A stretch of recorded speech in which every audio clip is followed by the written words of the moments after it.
Well, hello to all Duval County voters. My friends and I have put together some video interviews for candidates in this year's school board election. We've developed a set of questions for the candidates to address, and we have allowed a period of free speech at the end of the interview for the candidates to give his or her perspective on the work they would like to do if they're elected by the citizens of Duval County, Florida. These interviews are being done at absolutely no cost to the candidates. The members of the video team are doing this work to allow any school board candidate access to the video interviews to use as they wish in their effort to inform the voters on their particular position. The video team will make the video interviews available for the candidates' use in MP4 format, and will also provide an electronic copy to the candidate for their own use. It's our hope that the video interviews will aid the voters in the selection of their school board member. We're happy to assist the candidates that chose to use this method of campaigning. All candidates that were qualified by the Supervisor of Elections were offered the opportunity to participate in this effort. Not all did. But we want to thank you today for viewing these interviews and deciding on your choice for school board. Now I want to introduce, we have with us today a lovely lady here who is running for District 6, school board in District 6. Her name is Karen Nuland. Welcome, Karen. Well, thank you, Sharon. We're going to ask her now about 11 questions, and we'll go straight through in answering those questions, and then we will take a break, after which she will come back and speak from her heart. She will take center stage, and she will speak from her heart, perhaps answering things that she would have liked to have answered if we had asked those questions, things that you would want to know about her and about her intent to run. And what she will do when she gets into office. So, Karen, question number one, and I might say that all candidates were given these questions before the interview, so that if they're praying individuals, they can have already taken that up with the Lord God Almighty. All right, question number one, why are you running for school board? I am running for school board because I'm passionate about public education. I'm a product of Duval County Public Schools, as are my children, and even my mom graduated from Landon in the 50s. So we have a long history of being public education, and I think it's the great equalizer in society. It brings all the boats up. All right, question two, what qualifies you for a position on the school board? Well, now that's a little bit more detailed. I have been committed to the public schools my whole life. I relish in what they do and how they teach. Before I had children, I worked for the Duval County Public School Foundation. And we started the Eddie Awards. There were two of us on that staff, and we started the Eddie Awards, the Teacher Awards program. And I did that before I even had children in the public schools. But public schools meant so much to me then that I wanted to make sure that these teachers were recognized. Everybody remembers a teacher that really made an impression upon them in their life. And I wanted them to be celebrated for that. So I'm very passionate about public schools. I have been the president of the Duval County Council of PTAs for 2 years, which means I was in charge of all the PTAs in Duval County. I had a membership of about 25,000. And I had started in PTA when my boys were little. I had been president of the PTA at their elementary school and their middle school, and then I went on to be the president of the county council. During that term, I was integrated into almost every aspect of the school board. Dr. Vitti made sure that I was on the principal selection committee, that I met with him twice a month so we could bring parents' concerns to him directly. We were on everything that he could think of that needed parent involvement. He also used some of his team at the Family and Community Engagement Office, and they went with us to help start PTAs in some schools that maybe hadn't had one for a while. And that program worked with us to find faith-based partners and community-based partners if there weren't enough parents for a PTA at a school, so that we could make that community grow for that school. Yes, yes. Question three, how strong a reader are you? Oh, my goodness. First of all, I have to tell you that Mrs. Sova is the one that made me a reader. I remember she read to us The Secret Garden. And ever since that book, I've just been fascinated with reading. I probably read 2 or 3 books a week, and the first thing I do when I get up in the morning is I get my cup of coffee and I read the paper. Yes, I still get it delivered to the house. But other than that, magazines, I'm a very avid reader because I'm always thirsting for knowledge. I don't think you can ever stop learning.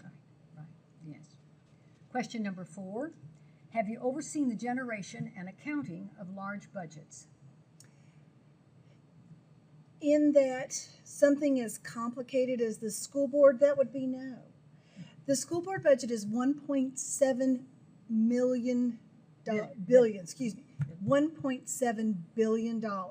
This budget is larger than the city of Jacksonville's budget. It also has multiple components. You have federal funding, state funding, and local funding. Most of it earmarked for very specific reasons. So there's not a lot of push and pull when you get to the budget. You also have mandates from the state that say you must fund X, Y, and Z. So no, I've not had experience, but I kind of wonder how many people who run corporations have one that is $1.7 billion. So I do want you to know that I have been meeting with lots of former and current school board members, asking them to help me understand the process. Yes. And I bet you balance your checkbook, don't you? My husband does. He's okay. really good. All right. Well, you have some help coming there. I have some help. All right. Question number 5. What are the most important issues facing the public classroom teacher? I think discipline is one of the things that is facing the classroom teacher. Things are a little different than when I went to school. I was more afraid of what was going to happen at home than I was at school, because my parents would have just said, "What'd she do?" And then I would be disciplined. I'm not sure that parents are putting that discipline piece in with their children. I have friends that teach in the public schools, and they say that the parent more than likely will take the student's side in a disagreement or a grade dispute than the teacher's side. And that's a real generational change, I think. Yes. Question number 6. Does a united front always reveal the truth in a situation? Or, I might ask it this way, does a united front present a complete picture to the public of the dilemmas or complexity of a subject that's under discussion? I don't think so. A united front, obviously, when some decisions are made, you want to go to the public with that. But I think the public needs to see how the sausage is made. They need to know what went into this decision and, how they came to that place where they all agreed. And that is usually a long process because, we have 7 school board members, and they are all from diverse sides of town and diverse backgrounds. And they all come with their own ideas of how we can make things better. But I think the public needs to see all of the aspects of public education because public education belongs to the taxpayers, and they need to understand what's happening. Yes. Question number 7. Do you favor homeschools? And if yes, what would you do to assist homeschool families? Okay. Homeschool, I think, is wonderful. I know that a lot of people do this. I always tease my children. I wasn't sure I loved them enough to homeschool them. I was kind of glad when they went to school. But I know a lot of ladies that do a fabulous job of homeschooling. And, they have the materials. They have support from the district. There's Florida Virtual School, which they can glean things from the internet. And in my daytime job, I work for special events for the city of Jacksonville. And we have a program called World of Nations. And we make sure on field trip day that not only public, private, and charter schools know about this coming up field trip day, but we also make sure that the homeschool parents know. Because World of Nations is where all these different groups from all these different nations come and they tell you about what life was like in their country.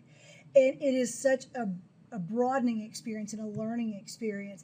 And we have a huge cadre of homeschooled children that do come to this. Yes.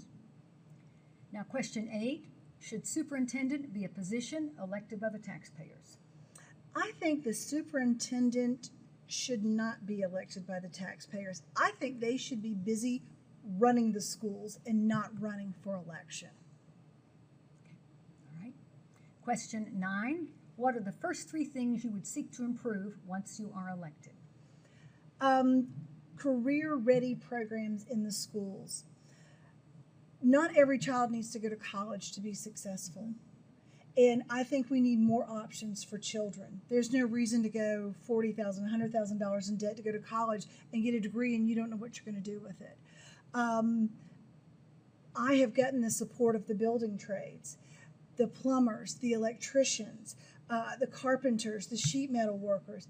Those people make good middle-class livings, and you don't have to go to college for that. And their programs of apprenticeship are paid for by them. So when you go into their 4-year apprenticeship program, you come out with no debt, and you're sincerely qualified to do a job. And an important job. I don't know how you all feel, but if your plumbing's ever backed up in your house, tell me you are not happy to see that plumber coming up the driveway. All right, and question number 10, would you endorse portions of the public education curriculum to be written by a teacher committee and copyrighted for use in the system? I think that teachers need to have input in this curriculum because I think for the past decade it's been top down. The administration of the school board, they go out, they research, they find a type of curriculum, and then they just tell the teachers, you have to teach this. And a couple of years ago, for 3 years, 3 different curriculums were chosen. Okay, and that's difficult for teachers. It is hard to constantly relearn or figure out how you're going to teach this new way. So yeah, I think teachers should have a lot of input in that. All right, and finally, question number 11, what is the real value for the students and parents in a school system where teachers must join and obey a union? And let me make a correction here on the way we worded this question. Mm-hmm. Technically and legally, a teacher does not have to join a union, but if we're very honest about it, there's a lot of pressure to do so. Mm-hmm. I look at it as where the teachers union comes from as a collective bargaining unit. They don't have to, if they didn't have this collective bargaining, you would have to negotiate with, let's say, the elementary school teachers and negotiate a deal. And then you'd have to do the history teachers and the PE teachers and whatnot.